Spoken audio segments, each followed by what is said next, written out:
Hello friends, आज मैं आपके साथ वनीला केक प्रीमिक्स की रेसिपी शेयर कर रही हूँ। ये कुछ इंग्रेडिएंट्स हैं जिसकी मदद से आज हम ये केक प्रीमिक्स बनाएंगे जो हम 1 मंथ तक स्टोर करके रख सकते हैं। बट अगर मानसून है तो आई सजेस्ट आप 1 वीक तक ही रखें या साथ के साथ इसको प्रिपेयर करें, दैट वुड बी बेटर। तो सबसे पहले हमें क्या करना है, एक मेजरिंग कप 250 ml का 1 कप मैदा डालना है। ये जो मेरे पास कप है ये 250 ml का है। Measuring cups are very important in this recipe, तो आप नाप के ही बनाएं। अब 1/2 कप हमने इसमें पिसी हुई चीनी डाली है। आपको पिसी हुई चीनी ही डालनी है। पिसी हुई चीनी का जो अमाउंट है वो अलग होता है और नॉर्मल चीनी के अलग। आपको पीस कर ही चीनी डालनी है। 1/4 कप इसमें मैंने मिल्क पाउडर डाला है। मिल्क पाउडर ही मार्केट जैसा बहुत टेस्टी सा फ्लेवर आपके केक को देगा। हमने आज मेजरिंग कप्स का खास ध्यान रखना है। इन कप्स के साइड में ml और नॉर्मली 1/2 कप 1/4 कप ये सब लिखा होता है, तो आपने ध्यान से मेजरिंग कप से ही आज सब नाप के बनाना है। ज़रा सा भी ऊपर नीचे होता है तो केक सारा ख़राब हो जाता है। अब यहाँ पे मैंने 1 टीस्पून बेकिंग पाउडर डाला है। 1 कप मैदा तो 1 टीस्पून बेकिंग पाउडर। अब इसमें मैं 1/2 टीस्पून बेकिंग सोडा डालूँगी। 1/2 टीस्पून बेकिंग सोडा।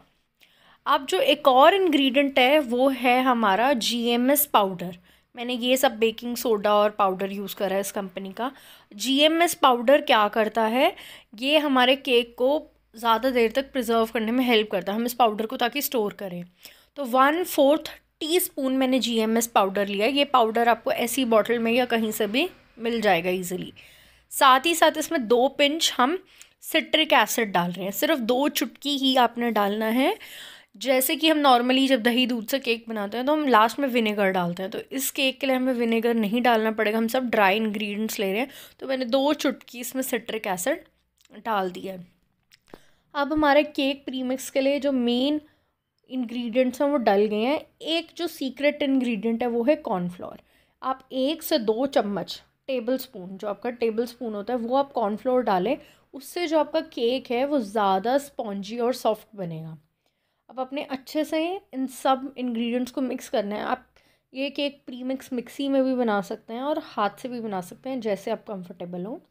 और हमारा केक प्रीमिक्स एकदम तैयार है। अब हमें लास्ट स्टेप में क्या करना है, जो सबसे इम्पॉर्टेंट स्टेप है, हमें इसको छानना है 2 से 3 बार। छानने से क्या होता है, जो आपका ये जो आपका प्रीमिक्स है वो हल्का हो जाएगा, उसमें एयर इनकॉर्पोरेट हो जाएगी, लाइट हो जाएगा, और आपका जो केक है वो डेंस नहीं बनेगा, सॉफ्ट और स्पॉन्जी बनेगा। तो ये कंपलसरी स्टेप है, आपको 2 से 3 बार इसको छानना है। मैंने इसको 3 बार छाना है। आप कम से कम इसको 2 बार ज़रूर छानें एक छन्नी की मदद से, और इससे क्या होगा, जो भी इम्प्योरिटीज़ हैं वो आपको दिख जाएंगी। तो मैं 2-3 बार इसको छानूंगी। तो ये सिंपल सी हमारी बहुत रेसिपी थी। आप इस केक प्रीमिक्स को एक एयर टाइट कंटेनर में डाल के स्टोर करके रख सकते हैं। इन केस आप GMS पाउडर नहीं डाल रहे हैं तो आप प्लीज़ इसको फ्रिज में ही रखें और साथ ही साथ यूज़ करें, क्योंकि हम उस केस में इसको प्रिजर्व नहीं कर पाएंगे।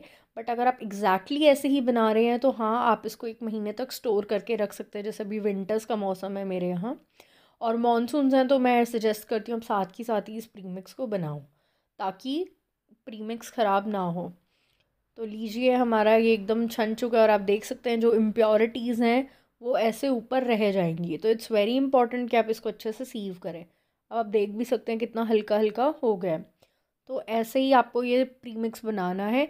ये वनीला प्रीमिक्स की रेसिपी है, बट इससे आप कोई भी फ्लेवर का केक बना सकते हैं, पाइनएप्पल, स्ट्रॉबेरी, चॉकलेट, वॉटेवर। मैं नेक्स्ट वीडियो में आपको इसी केक प्रीमिक्स से केक बनाना भी बताऊंगी। तो हमारी केक प्रीमिक्स रेडी है। अब आप भी इस रेसिपी को ट्राई करें और इस पॉइंट को ज़रूर याद रखें कि अगर आप GMS पाउडर नहीं डाल रहे हैं तो हफ्ते से ज़्यादा इसको स्टोर ना करें, और करें भी तो फ्रिज में ही करें।